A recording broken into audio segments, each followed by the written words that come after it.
这一次我想往南部走，我找到了一个搭火车就可以到得了的地方哦，就是屏东林落。不过搭了好久的车，当然要先去填一下我的肚子喽。到白宫一个地方去厉害的时间，我一定要先请菜梯给米生。接下来呢，我要去找这地方，他们光是外表就非常醒目了。地都黑猫猫该好色的东西嘞。嗨，小大你好。哇，外面真的很显眼哎，超好认的。你好，来，你看这边选口味好吗？哦，我想要吃经典的。对，我们最招牌的就是原味起司，非常的绵密。而且它比较黏，它口感上很黏。原来这就是传说在林落这边一定会吃到的呀，给嫩肉给嫩糕，非常好吃哎，不虚此行了。谢谢。我没想到这间街道上的神秘丛林小店竟然这么厉害耶！听说这间蛋糕店的老板独自经营了10几年，尽管好味道传遍了街头巷尾，却坚持不扩店，就是为了要确保每一颗蛋糕的品质哦。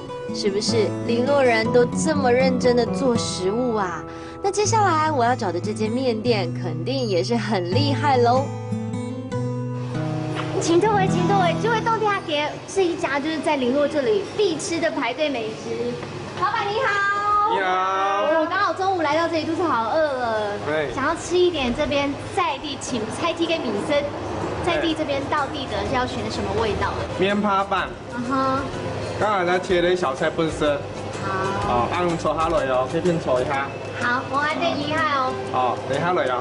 哇，好享受哦！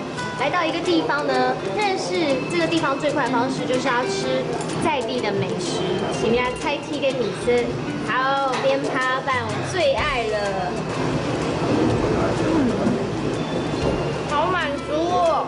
吃饱之后也才能够很快的认识这个地方，所以呢，我吃的这些啊，都领都给倒闭了，一听会生都给米生。先来一块香醇绵密的乳酪蛋糕，再尝一碗油葱味浓厚的客家面趴饭，全部都是口齿留香的好东西。请菜梯跟米生，果然是旅行中不可或缺的重要行程。